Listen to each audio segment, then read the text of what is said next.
के बारे में ही बात कर लेते हैं। जैसे कि हम सभी जानते हैं कि योग हमारे जीवन में बहुत पूर्ण है और योग करने से हमें बहुत सारी बीमारियों से निजात हम पा सकते हैं या बहुत सारी परेशानियों से भी निजात पा सकते हैं। लेकिन हम योग तो कर रहे हैं, लेकिन हमें इसके महत्व के बारे में भी हमें बहुत कुछ समझने की ज़रूरत है कि योग जो है योग जो है हमारे मतलब लाइफ में अगर आप सोचेंगे तो इस इतना इम्पोर्टेंट है। मतलब आप उसकी कल्पना नहीं कर सकते कि योग की क्या परिभाषा होनी चाहिए या योग करने से हमारे जीवन में क्या ऐसे बदलाव आ सकते हैं या हमारे जीवन में ऐसा क्या हो सकता है कि हम योग करेंगे तो जिससे हमारे लाइफ में चेंजेस भी आ सकती हैं। तो हमारे जीवन में जो बदलाव आती है, मान के चलिए अभी जैसे हम सब आज से पहले हम योग के बारे में नहीं समझते थे तो योग या हमको हेल्दी लाइफ स्टाइल से कोई लेना देना नहीं था। उस समय पे हमें इसके महत्व के बारे में समझ नहीं आता था, जिसकी वजह से ही हम लोग अनजाने में ही बहुत सारे रोगों से हम लोग जूझने लगे हैं, है ना? सभी जितने भी लोग हैं कहीं न कहीं जानकारी के अभाव में ही बीमारियों से जूझते रहते हैं। अन्य प्रकार की कई आज के समय में आप सब देख रहे हैं कि कई प्रकार की बीमारियाँ हमारे आस-पास में पनपते जा रही हैं, है ना? तो अगर हम पर्याप्त मात्रा में हम अपने दिनचर्या का अगर पालन करते रहें और आज जैसे योग दिवस है तो हम योग के महत्व को समझें, तो निश्चित हम अपने जीवन में, अपने स्वास्थ्य में हमेशा सफल बने रह सकते हैं। तो योग हमारे शरीर के लिए बहुत ही आवश्यक है। इसके लिए आप कुछ पॉइंट नोट कर सकते हैं कि योग हमें क्यों करना चाहिए या योग के लाभ क्या-क्या हैं, है ना? तो योग के अगर आप योग करते हैं तो आपको बहुत सारे लाभ प्राप्त होने वाले हैं, जिनको मैं बारी-बारी से बताऊँगा। जैसे कि हमें हमारा शरीर हमें कैसा चाहिए? हमारे शरीर में लचीलापन होना चाहिए। तो जैसे ही आप योग या मेडिटेशन करते हैं या आप एक्सरसाइज करते हैं, तो निश्चित आपका जो शरीर है, वह योगासन की वजह से योगासन करने की वजह से मांसपेशियों को मजबूत करता है।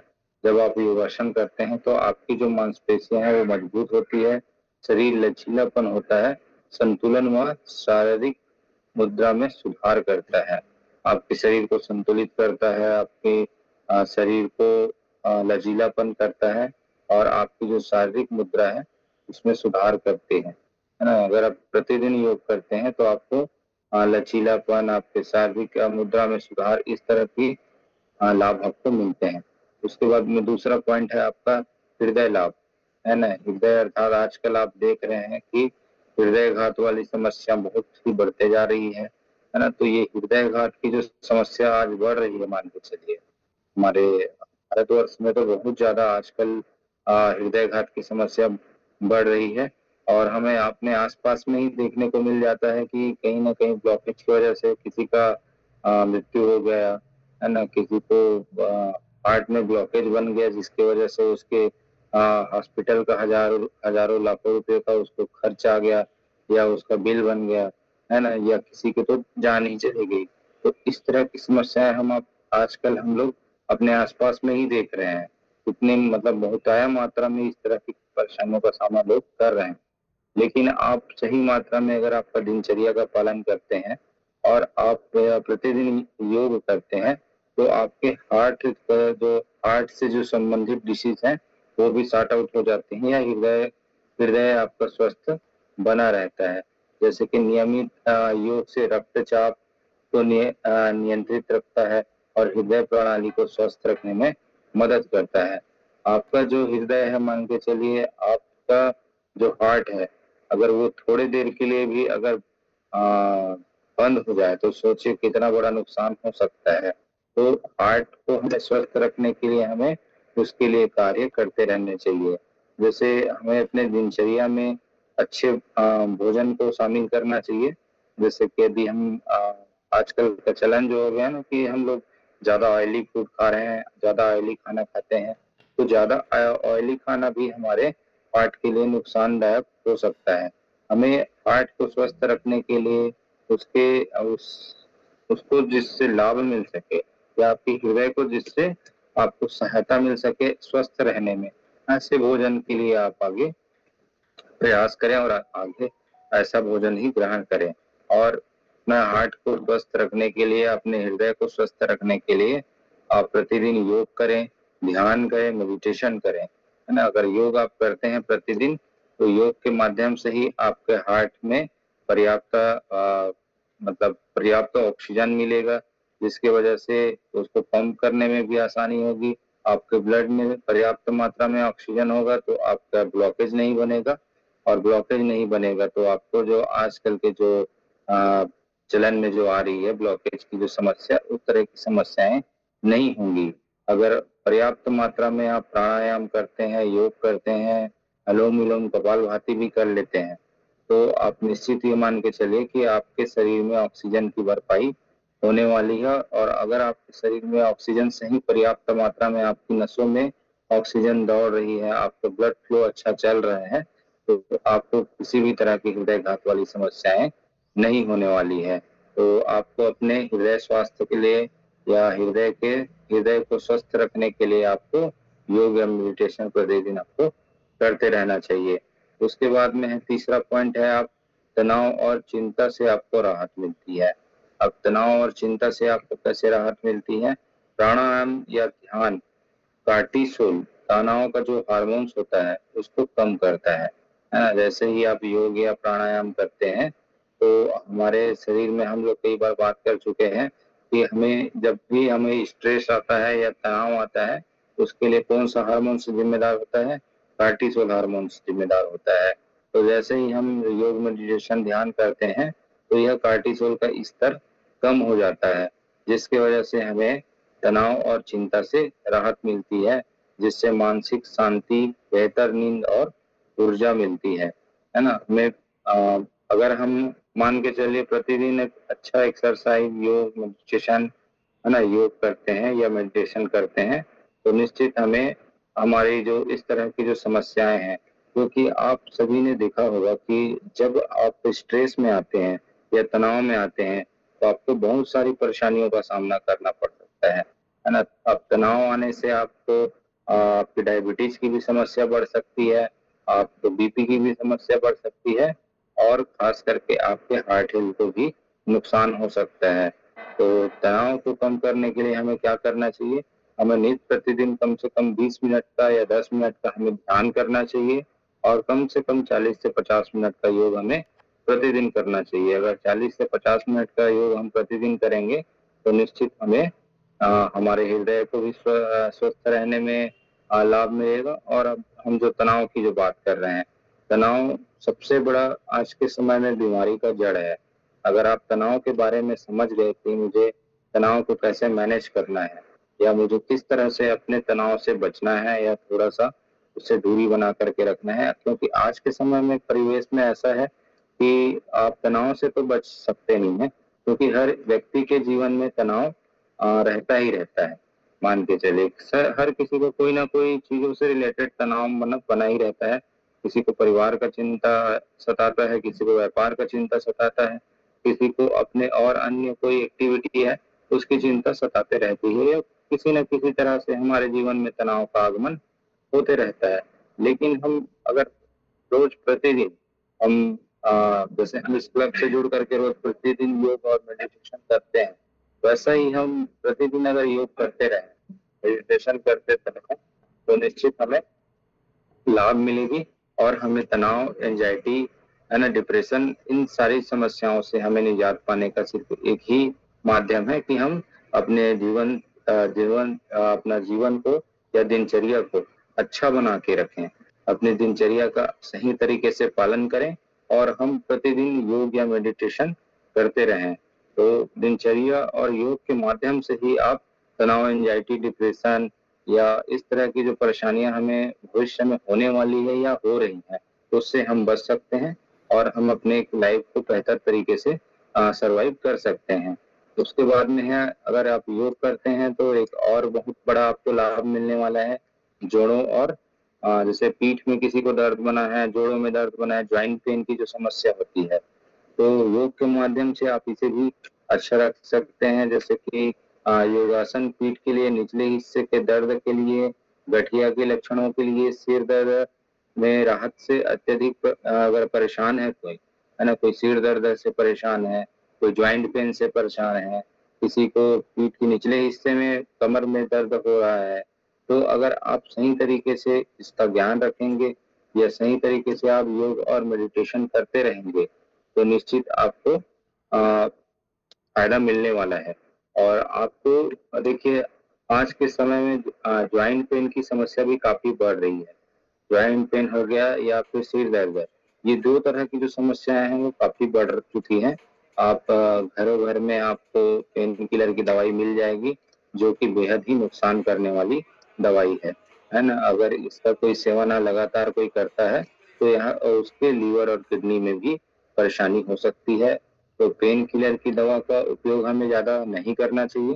पेन किलर की दवाई से बचने के लिए हमें क्या करना चाहिए, हमें योग करना चाहिए, थोड़ी बहुत योग करनी चाहिए, एक्सरसाइज करनी चाहिए, और पर्याप्त मात्रा में अगर हम पानी लेते हैं, पर्याप्त मात्रा में अगर आप पानी पी रहे हैं, पर्याप्त मात्रा में योग और मेडिटेशन कर रहे हैं, तो आपको इस तरह की जो समस्याएं हैं उससे भी आपको राहत मिलने वाली है। और ज्वाइंट पेन के लिए आपको ऐसे ऐसे पदार्थों का सेवन करना चाहिए, भोजन में ऐसी चीजों को शामिल करना चाहिए जिससे आपके ज्वाइंट पेन को में राहत मिले। जैसे हम लोग हमेशा ओमेगा 3 फैटी एसिड की बात करते हैं।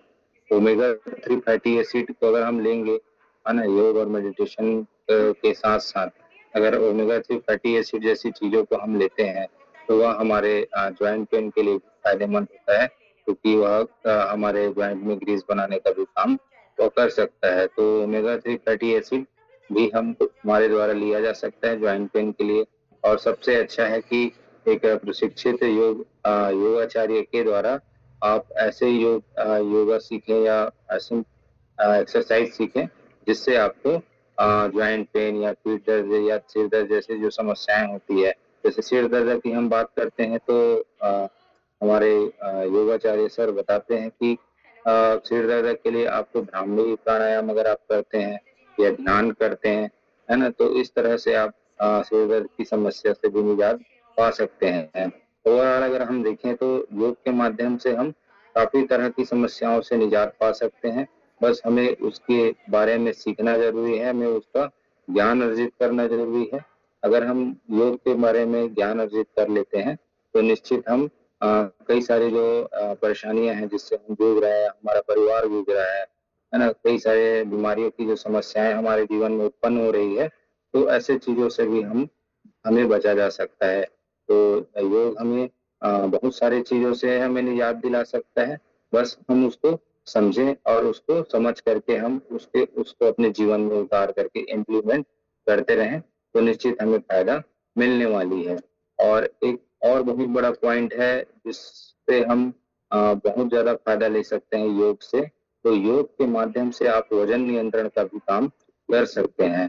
आज के समय में ओवरवेट की जो समस्या है वो बहुत बड़ी समस्या बन चुकी है।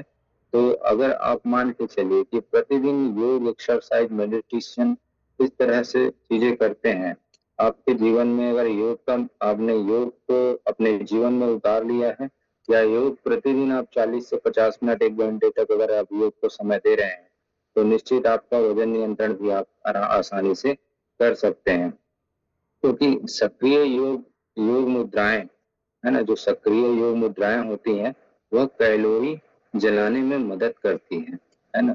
और वजन नियंत्रण होने का मेन जो कॉन्सेप्ट होता है वह कैलोरी से ही संबंधित होता है। अगर आप कैलोरी को बर्न करने वाले योग या एक्सरसाइज आप समझ जाते हैं, मान के चलिए, तो निश्चित आपको वजन को नियंत्रित करने में मदद मिलेगी। और पाचन तंत्र को सुधार कर स्वस्थ वजन बनाए रखने में भी आपको सहायता करेगी, है ना। आप योग करेंगे तो आपके पाचन तंत्र में भी सुधार होगा। आपको पाचन तंत्र में सुधार होगा तो निश्चित आपका मेटाबॉलिज्म अच्छे से काम करेगा।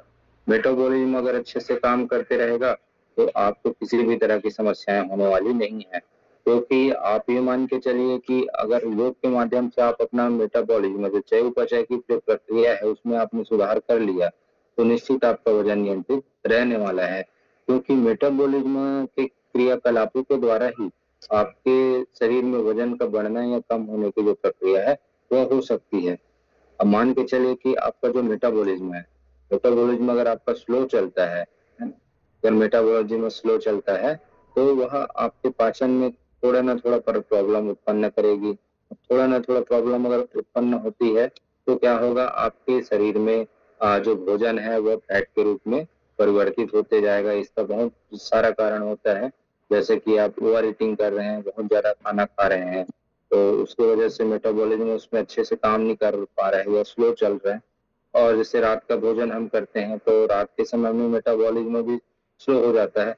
तो इस तरह की बहुत सारी जो परेशानियां आपने आप जो भोजन ले रहे हैं उससे परेशानियों का आपको सामना करना पड़ सकता है। उसी की जगह अगर आपका मेटाबॉलिज्म जरूरत से ज्यादा फास्ट है तो आपकी जो कैलोरी है वो बहुत ज्यादा जरूरत से ज्यादा बर्न होने लग जाएगी।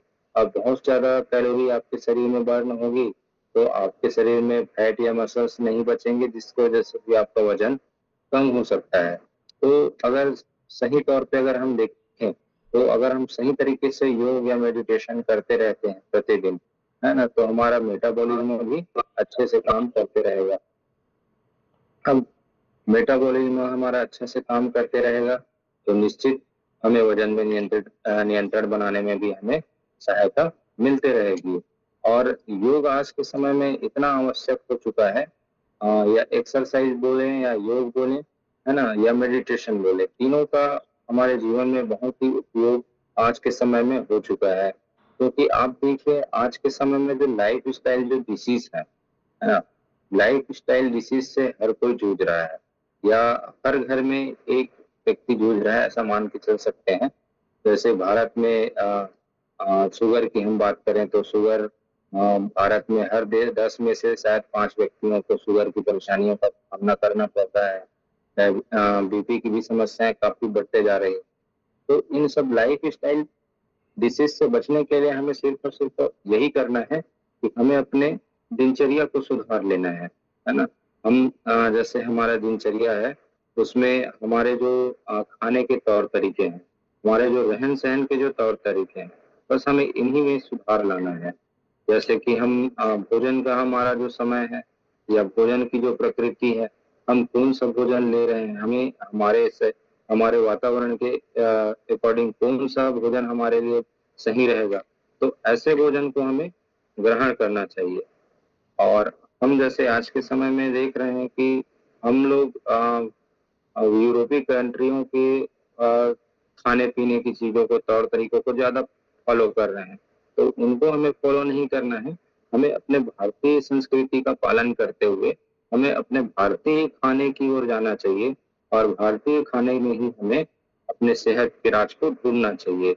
अगर हम भारतीय खाने का सही तरीके से सेवन करेंगे और भारतीय हमारे जो एक्टिविटी है उसको अपनाएंगे, जैसे कि हमारा जो योग है वह हमारे भारत की ही देन है, जो आज पूरे विश्व में आज योग दिवस मनाया जा रहा है ना। आज पूरे विश्व में जो योग दिवस मना रहा है तो कहीं ना कहीं वह हमारे भारत से ही उत्पन्न हुई, जो हमारे ऋषि मुनियों के द्वारा आदिकाल से योग किया जा रहा है। तो हमें अपनी संस्कृति का सम्मान करते हुए हमें अपने भोजन का, है ना, अपने भोजन का सम्मान करना होगा। हमें अपने रहन सहन को, जो पहले हमारे लोग रहते थे लेट नाइट जगना नहीं लेट नाइट नहीं जगते थे, जल्दी सो जाते थे, सूर्यास्त से पहले भोजन कर लेते थे, अर्ली मॉर्निंग ब्रह्म मुहूर्त में उठ जाते थे, है ना। तो इस तरह के जो नियमों का जो पालन है, अगर हम इन सब नियमों का पालन करेंगे, हम एक हेल्दी लाइफ स्टाइल का पालन करेंगे और जैसे हमारे पूर्वजों ने योग और मेडिटेशन के माध्यम से अपने हर बड़ी बड़ी बीमारियों को अपने से दूर भगाया था, तो इस तरह से हम काम करेंगे तो निश्चित हमें फायदा मिलने वाला है। और हमें योग के माध्यम से, जैसे आज अंतर्राष्ट्रीय योग दिवस है, तो योग के महत्व को हमें बिल्कुल और बिल्कुल समझना ही होगा। क्योंकि अगर हम योग और मेडिटेशन के महत्व को नहीं समझेंगे तो आज हमारा जो भारतवर्ष है वह मान के चलिए जो गर्त में जा रही है, उस समस्या से निजात पाना मुश्किल हो जाएगा और हमारे आने वाली जो पीढ़ी है ना? आने वाली पीढ़ी है उसको भी इस तरह के जो लाइफ़स्टाइल डिसीज़ है उससे हम नहीं बचा सकते। तो लाइफ़स्टाइल डिसीज़ से आने वाले समय में हम बचाएँगे तो सिर्फ़ और सिर्फ़ हमें एक हेल्दी लाइफ़स्टाइल से ही बचा सकते हैं और योग, मेडिटेशन, एक्सरसाइज़ अगर करेंगे, एक हेल्दी डाइट का पालन करेंगे, हेल्दी दिनचर्या का पालन करेंगे, तभी ही हम इस सब चीज़ से आने वाले जो हमारे पीढ़ी है, जो नव-युवा पीढ़ी है, उसको हम इस तरह की लाइफ़स्टाइल डिसीज़ है, जो बीमारियाँ हैं, उनसे बचा सकते हैं। तो आप सभी का बहुत-बहुत धन्यवाद जुड़ने के लिए और आज आप सभी योग दिवस की आप सभी को मतलब पुनः बधाई हो, है ना? आज हमारे भारत के लिए बहुत गर्व की बात है कि हमारे देश में और विश्व में आज विश्व योग दिवस मनाया जा रहा है, जो हमारे भारत की ही देन है। तो इसके लिए आप सभी को बहुत-बहुत बधाई और आगे ऐसी जानकारी लेने के लिए आप प्रतिदिन क्लास में जुड़ते रहें और योग करते रहें, मेडिटेशन करते रहें और हेल्दी लाइफ़स्टाइल का पालन करते रहें। अब आप सभी का बहुत-बहुत धन्यवाद। आज के लिए इतना ही।